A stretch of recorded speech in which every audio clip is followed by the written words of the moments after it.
নমস্কার বন্ধুরা, শুভ সকাল। রোশনাইয়ের আজকের পর্বের রিভিউ নিয়ে আমি পৌঁছে গেছি তোমাদের সামনে। বাংলা সিরিয়াল সমাচারে তোমাদের স্বাগত জানিয়ে আজকের পর্বের রিভিউ আমি শুরু করছি।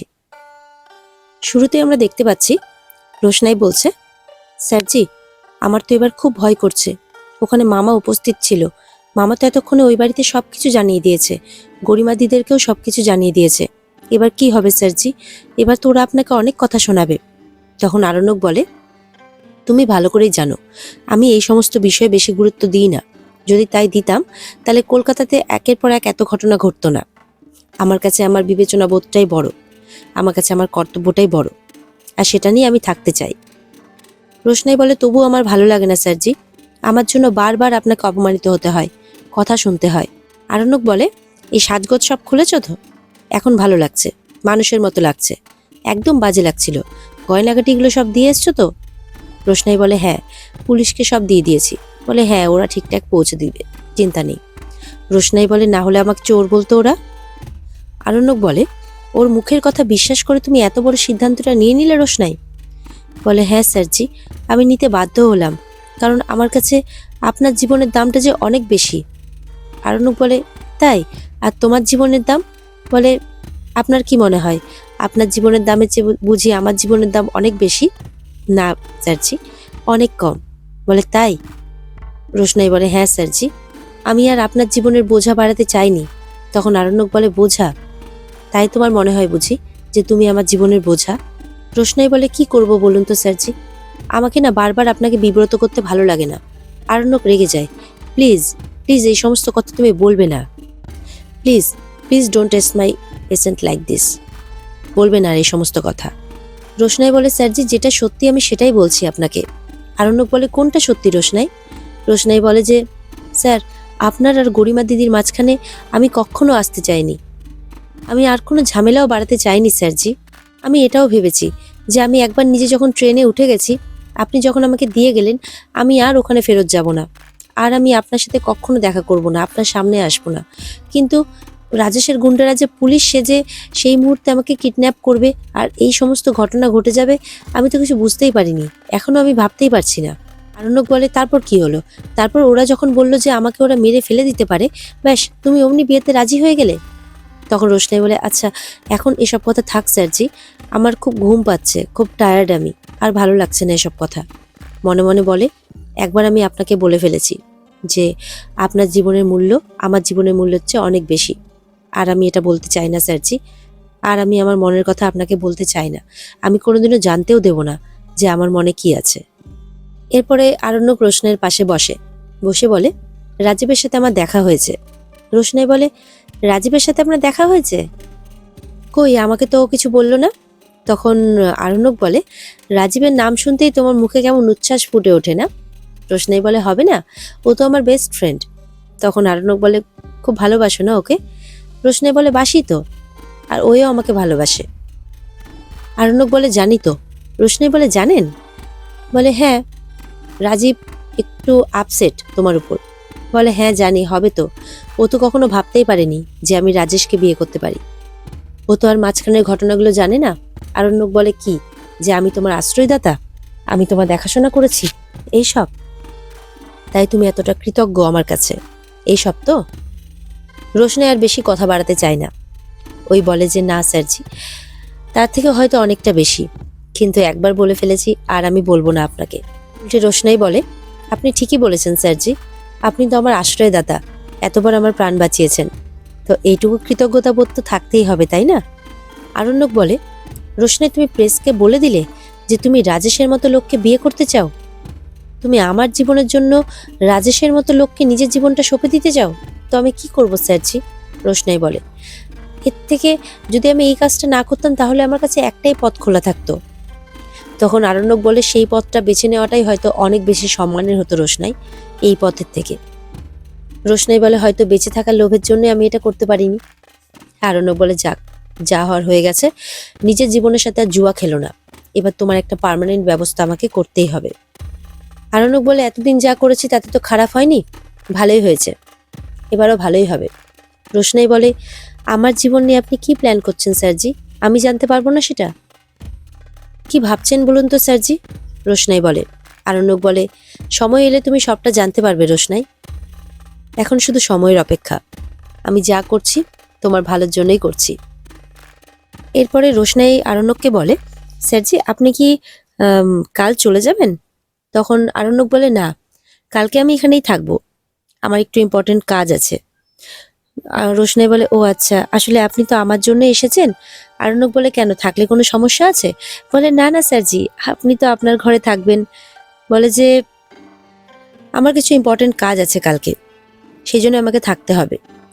রোশনাই চিন্তা করে যে মামা জেনে গেছে মানে তো গরিমাদিদেরকে সব জানিয়ে দেবে, তো গরিমাদিরাও তো আসতে পারে এখানে।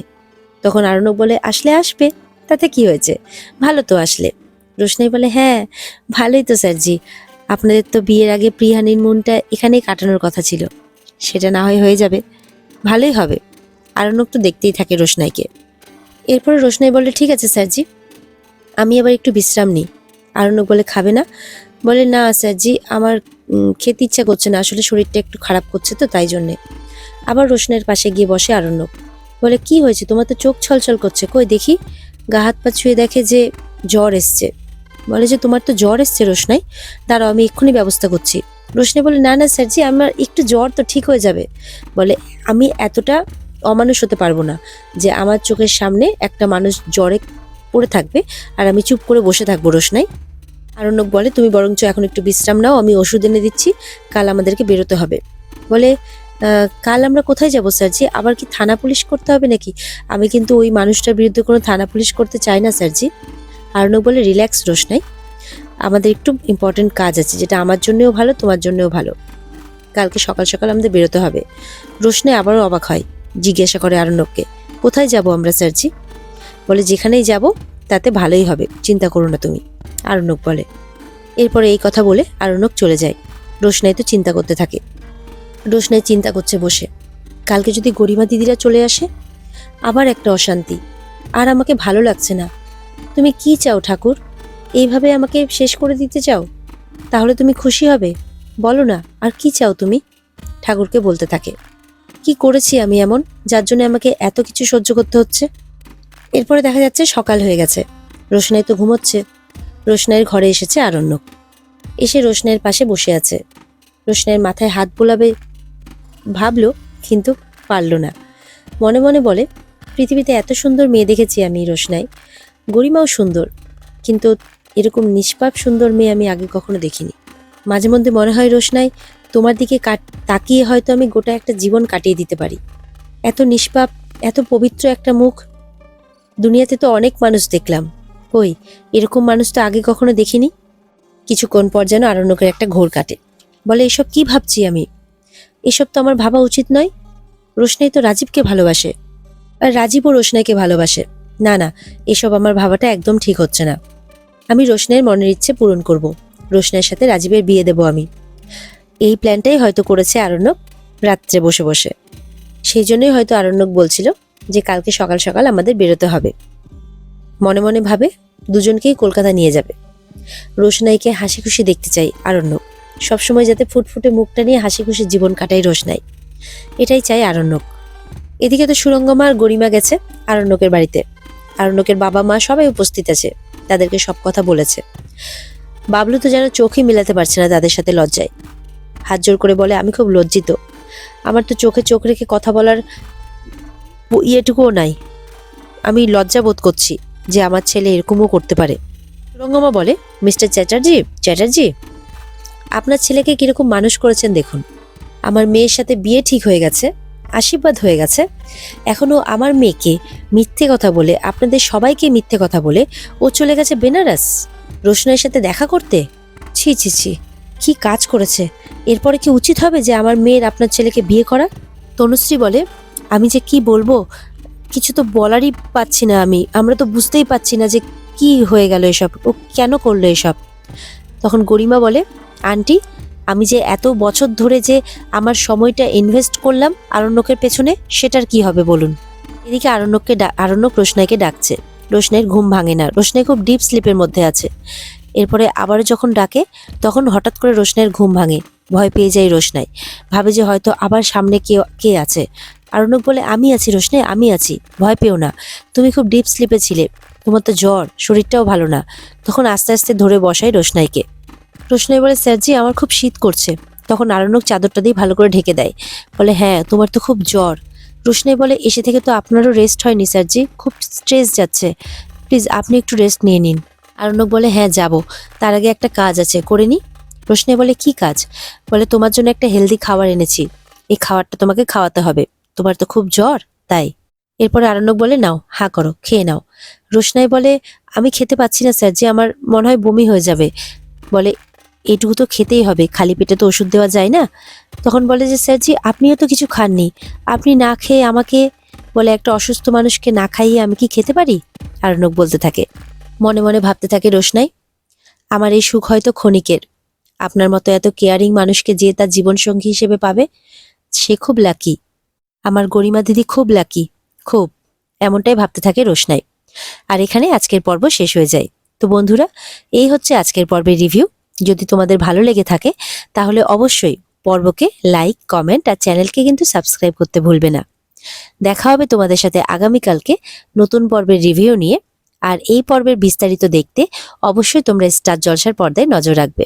তাহলে ভালো থেকো সবাই, সুস্থ থেকো, টাটা।